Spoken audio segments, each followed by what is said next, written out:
Hello,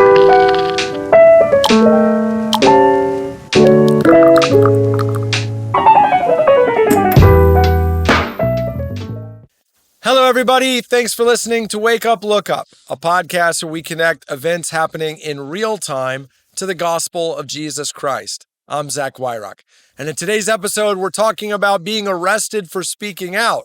And we're asking, is the gospel still safe to preach? This is prompted by a pretty scary article in the New York Times about laws in the United Kingdom about what you are allowed to say and not allowed to say.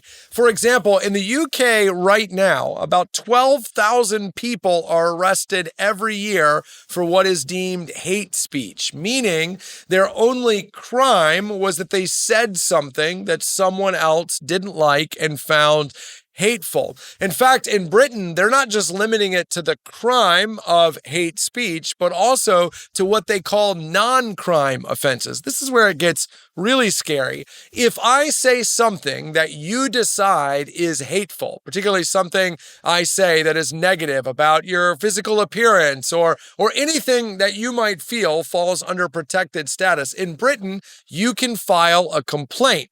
There is no objective standard as to whether or not I've done something that's below or above what makes it a non-crime. It's simply this: if you file a complaint, that gets connected to my name. Now, it's a non-crime, so you don't have to worry about going to jail, but the non-crime offenses are listed on your credit report, on your background checks, so it's entirely possible that, particularly if you work in education or healthcare, that when someone is looking at you for a job, they will see 5, 7, 8, 9 complaints that your neighbors or people have made about the things you say. I know you might think I'm exaggerating, but I'm really not. In fact, in the United Kingdom, parents have gone to jail for criticizing their child's school on WhatsApp.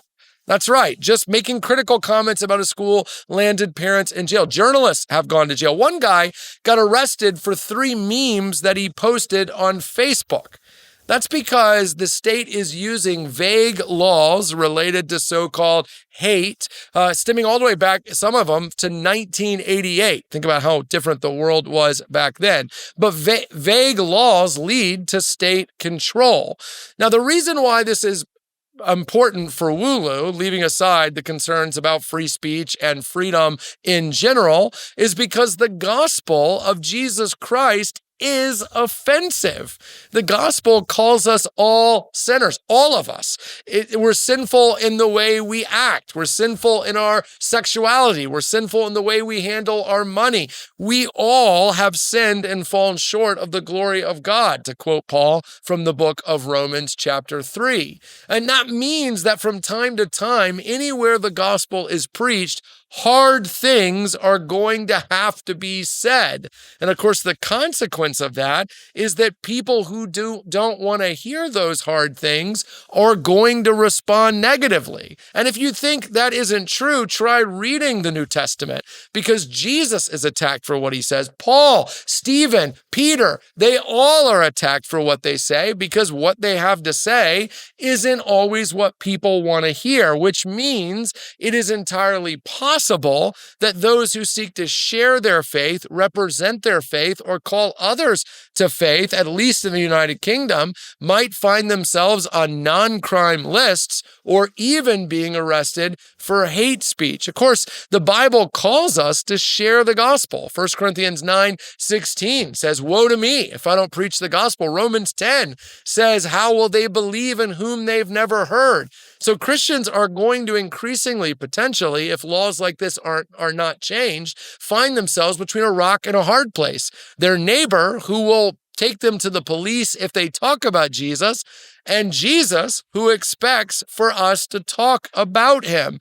The truth is, the moment is coming for many of us to make a decision about whether or not, to borrow from Paul in the book of Galatians, we're pleasers of men or pleasers of God. This is a decision the book of Acts is all about. After all, one time when the apostles were imprisoned and beaten for preaching the gospel, in Acts chapter 5, they say, hey, judge for yourselves whether we should make you happy or God happy, but we we are going to keep preaching the gospel. Listen, political involvement matters because laws like this do change the definition of freedom. They put every group, not just Christians, in jeopardy of an overzealous government that might not share their worldview.